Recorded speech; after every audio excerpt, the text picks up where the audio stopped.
Señores, muy buenos días. Es un placer estar con ustedes.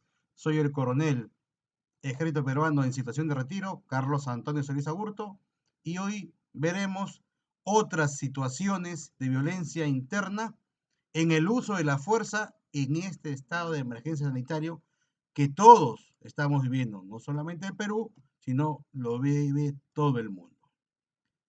Este trabajo ha sido basado en el decreto ley 1095, que justamente son las reglas de empleo y uso de la fuerza por parte de las Fuerzas Armadas en todo nuestro territorio. También ya tenemos su reglamento que salió en el mes de marzo de este año. También vemos los principios básicos sobre el empleo de la fuerza y armas de fuego por parte de funcionarios encargados de hacer la ley, como somos nosotros, que son ustedes que están escuchándome en su gran mayoría, y el código de conducta de los funcionarios encargados de hacer cumplir la ley. El sumario es una pequeña introducción que vamos a tener, otras situaciones de violencia las vamos a definir, algunas definiciones que nos permiten ampliar el horizonte para comprender qué es lo que estamos hablando y qué es lo que vamos a hablar, y por último, el uso de la fuerza. Señores, alumnos, cuando nosotros hablamos de lo que se refiere la palabra combatiente, inmediatamente en nuestra cabeza se concepcionaba un soldado, un avionero o un grumete, tal vez con su casco, su furnitura y su armamento, listo para ir al combate. Donde mi otro enemigo era otro hombre que quería tal vez invadir nuestro país o tal vez menoscabar la democracia dentro del país. Y por lo tanto, la Fuerza Armada tenía su misión de cumplir, de defender el territorio, de defender a los peruanos, los mismos que esperaban siempre que nosotros vengamos con la victoria. Pero ahora nos preguntamos en este tiempo de la pandemia en que vive todo el mundo, ¿quiénes son los combatientes? Ya no solamente los combatientes son los elementos de la Fuerza Armada o la policía, son todos los civiles también que están haciendo frente a esta pandemia que no tiene fronteras físicas. Es el virus que lo transporta, este COVID-19. Sin embargo, tenemos que siempre estar planificando, desarrollando, teniendo nuestros planes, nuestros objetivos, pero todo basado en normas y leyes. Es por eso que este enemigo es un enemigo cruel y muy hábil, porque puede ingresar inclusive por la puerta de mi casa, en la persona de un amigo, de mi hijo, de un familiar. Ese virus se esconde en cada uno de nosotros. Y por eso que el Estado en su momento tomó medidas para evitar que esta pandemia produzca más golpes en el país. Es así, por ejemplo, que en Tumbes, en las brigadas de Tumbes, se desplegaron todos sus medios, personal, los PTO, los T-55, los Chilca, los Mancos, que pueden apreciar ahí en la imagen. ¿Pero por qué? Fue para cubrir la frontera. Pero no porque iba a haber una operación militar, no, era una acción militar, porque apoyábamos a la policía a mantener el orden interno y en este caso tratábamos de evitar que ingresen gente foránea al país, porque cuando ingresan ellos, como les dije, pueden traer un virus y lo que estamos combatiendo es justamente el virus. Por eso que el país prevaleció al tomar sus decisiones en lo que se refiere a la salud, dejando en un segundo plano la economía. Entonces, el señor presidente y todos los asesores dijeron, prevalece la vida, y la economía pasó en un segundo plano. En esta guerra, por así decirlo, y es más, es un término que se está empleando en todos los medios de comunicación y difusión, entramos todos a participar. Todos hemos estado con ustedes. ¿Han visto ustedes también cómo los aviones han transportado a nuestra Fuerza Aérea? Han llevado médicos que están llevando en estos momentos a los lugares más golpeados. Por ejemplo, Loreto, Iquitos, Chiclayo, Trujillo, Piura.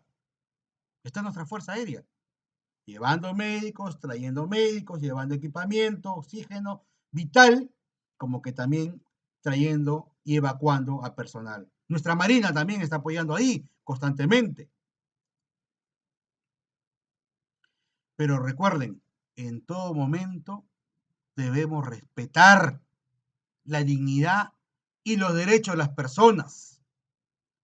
Sobre todo pensando en que el Perú no solamente es Lima, es todos los departamentos y cada departamento tiene una cosmovisión, tiene un pensamiento, tiene una costumbre.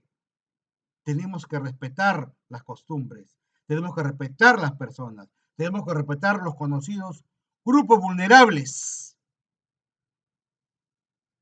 Todo ello para restablecer la fuerza, el orden interno, empleando que los niveles de la fuerza, que lo vamos a repasar hoy día. Otras situaciones de violencia. Lo dice el decreto ley en base a su reglamento 033. Dice que están referidos a los actos de violencia comprendidos en el artículo 2 al 3 del artículo 3 de este reglamento. ¿Y qué dice el artículo 2 y qué dice el artículo 3? El artículo 2 dice, cuando asuman el control del orden interno en las zonas declaradas en emergencia, realizando acciones militares en otras situaciones de violencia distintas a las que ejecuta un grupo hostil, se van a sujetar a las normas del derecho internacional de los derechos humanos. ¿Quién? Las Fuerzas Armadas. No estamos haciendo frente a un grupo hostil. El grupo hostil lo encontramos ¿dónde? Por ejemplo, en el Braen, Sendero Luminoso. Y ahí no son acciones militares. Como vamos a ver, son operaciones militares. El tercer artículo que dice, cuando presten apoyo a la Policía Nacional del Perú en las zonas declaradas en estado de emergencia en las que las Fuerzas Armadas no asumen el control del orden interno, a fin de restablecerlo mediante la ejecución de acciones militares ante otras situaciones de violencia o en acciones de apoyo a la Policía Nacional con sujeción a las normas del derecho internacional de los derechos humanos. Y aquí es donde nosotros nos encuadramos, porque si bien es cierto, estamos en un estado de emergencia sanitario declarado por la pandemia, por lo que nos está sucediendo, nosotros no tomamos el control como Fuerza Armada, lo mantiene la policía. Entre estas otras situaciones de violencia podemos encontrar los disturbios. ¿Qué son los disturbios?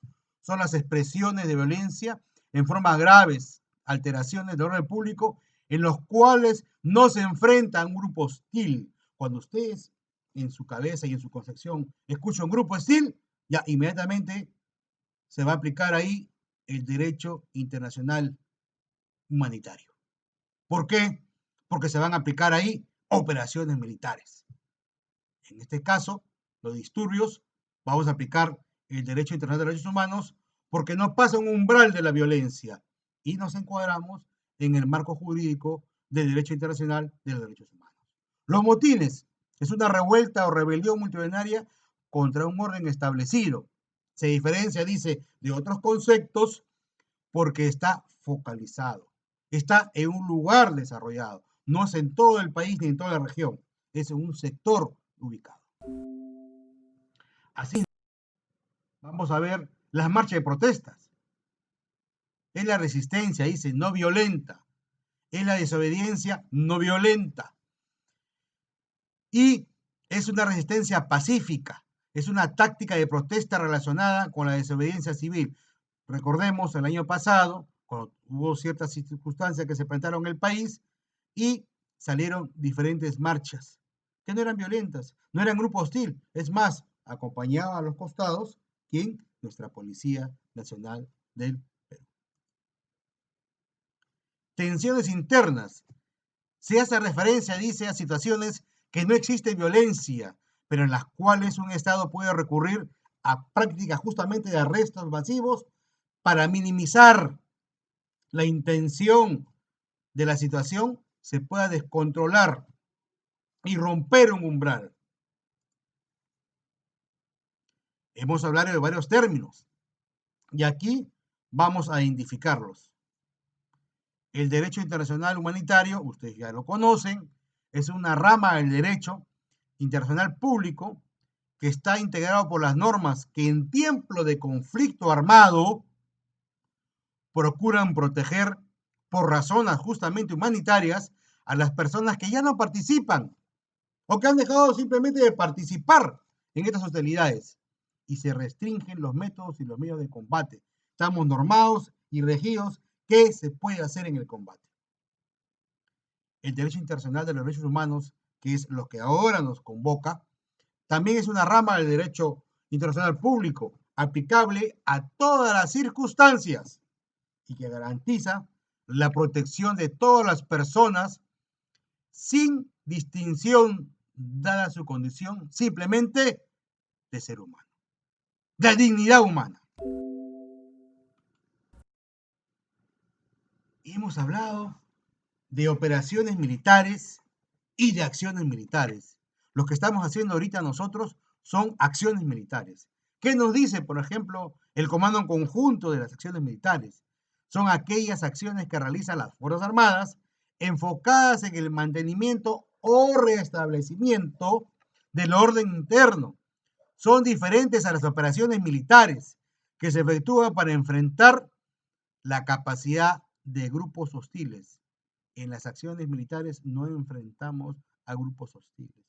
¿Cómo las califican? Operaciones de paz, apoyo al desarrollo y la defensa civil. Métodos para el control interno. Constituye justamente la doctrina, la táctica, la técnica o los procedimientos militares utilizados justamente para restablecer o mantener el orden interno durante una acción militar. Nuestro planeamiento, la construcción, cómo lo vamos a hacer, cómo nos vamos a enfrentar a estas situaciones de violencia. Operaciones militares son actividades que se realizan las Fuerzas Armadas para enfrentar la capacidad armada a grupos hostiles en el marco del derecho internacional humanitario. El uso diferenciado de la fuerza es muy importante porque es una acción militar en la que se le conoce la graduación, adecuación por parte justo del personal militar de los medios y métodos a emplear teniendo en cuenta el nivel de cooperación del detenido, por así decirlo, la resistencia que presente o la misma agresividad que tenga él para ser controlado e intervenido. Fuerza letal.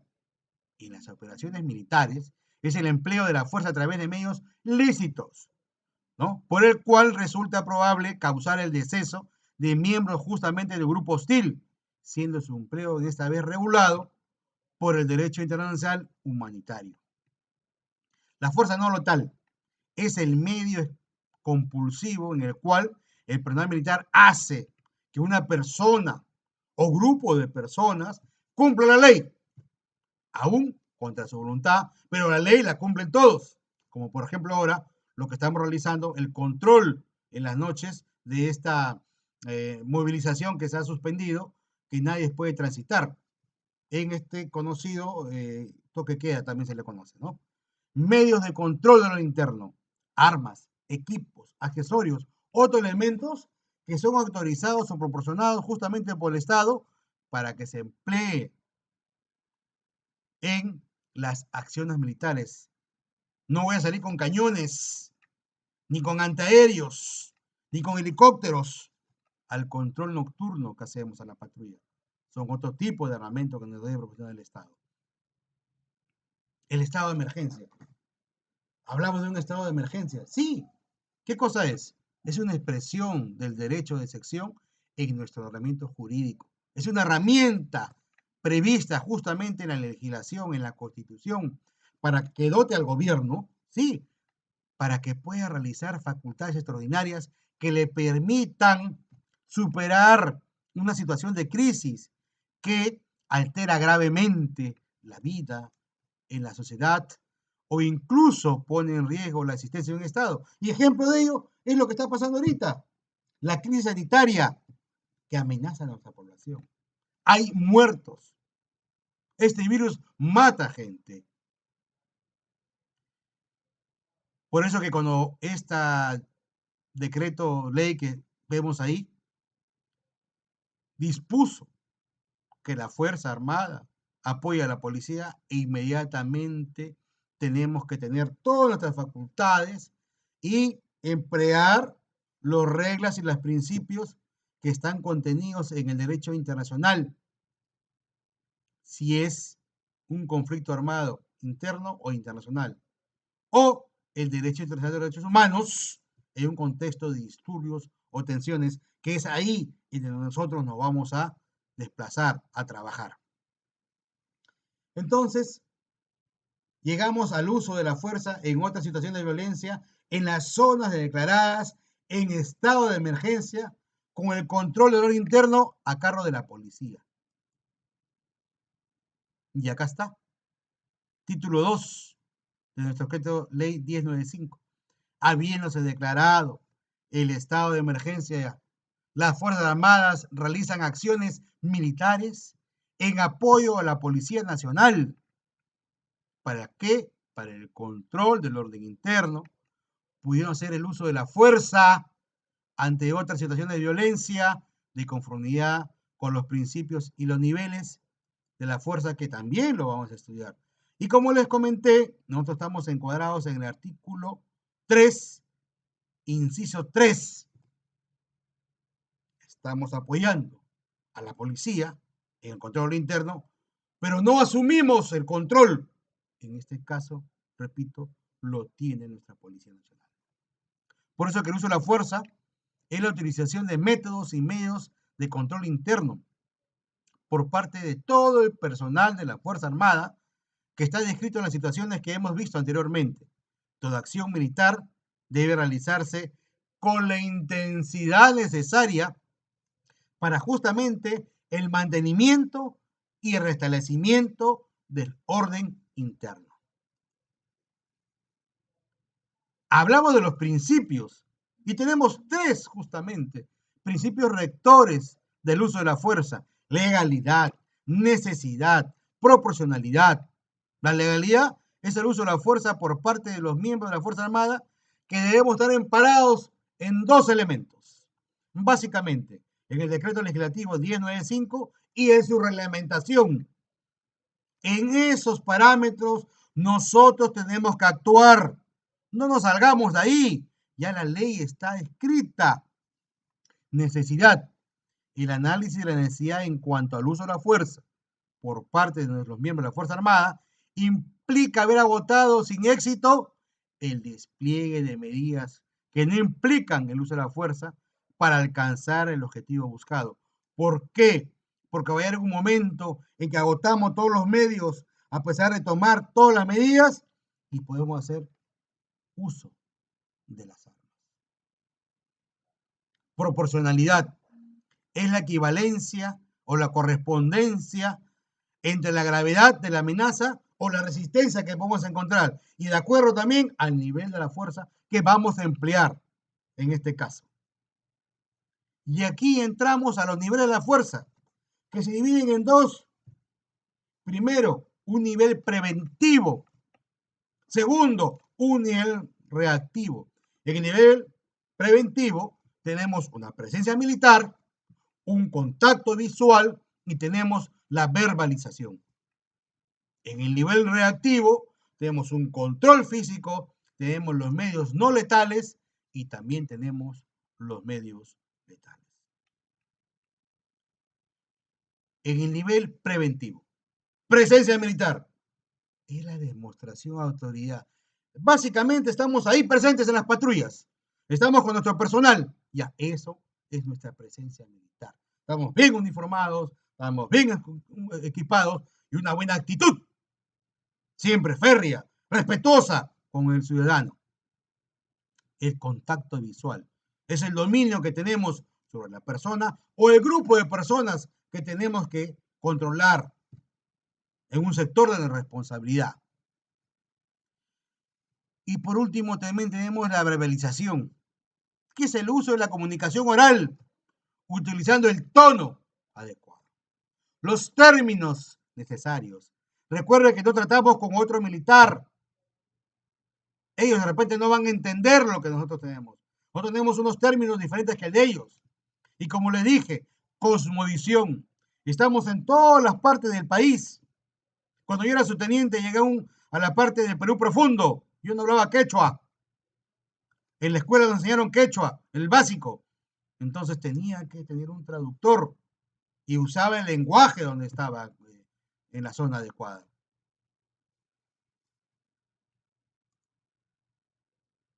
El reactivo. Agotar las acciones del nivel preventivo y antes de usar la fuerza en este nivel reactivo, se debe realizar las advertencias correspondientes, procediendo al uso de la fuerza gradualmente. Recuerde que el último ratio, el último que voy a recurrir, es justamente el empleo de mis medios letales. Es justo el empleo de mi arma en estas situaciones de acciones militares. El control físico es la acción militar que utiliza técnicas de fuerza corporal, las que me permiten reducir, controlar, dominar, inmovilizar y conducir ante la autoridad correspondiente a la persona o grupo de personas que han alterado este orden. Los medios no letales se refieren al empleo, equipamiento y armas de bajo potencial de daño. Ojo, la búsqueda, estos medios no letales buscan no matar a la persona. En los medios letales, excepcionalmente, se puede proceder al empleo de armas de fuego, de acuerdo a lo previsto en el artículo 26 que a continuación lo vamos a ver. Uso del arma de fuego. 4 situaciones que debemos tener presente. El personal de las Fuerzas Armadas puede usar el arma de fuego contra las personas cuando sea estrictamente necesario y solo cuando medidas menos extremas hayan resultado insuficientes. Primer caso, en defensa propia o de otras personas en caso de peligro inminente de muerte o lesiones graves. Segundo caso, cuando se produzca una situación que implique una seria amenaza a la vida durante la comisión de un delito particularmente grave que observemos. Cuando se genere un peligro inminente de muerte, lesiones graves como consecuencia de la resistencia ofrecida por la persona o grupo de personas a ser intervenidas. Por último, cuando la vida de una persona es puesta en riesgo inminente por quien está fugando, solo se justifica el uso de la fuerza letal ante quien en su vida genere un riesgo evidente, manifiesto e inmediato, capaz de causar lesiones graves o muerte. Y en todos los casos está prohibido el uso del arma indiscriminadamente. Por eso es que ustedes deben tener presente estos 4 casos.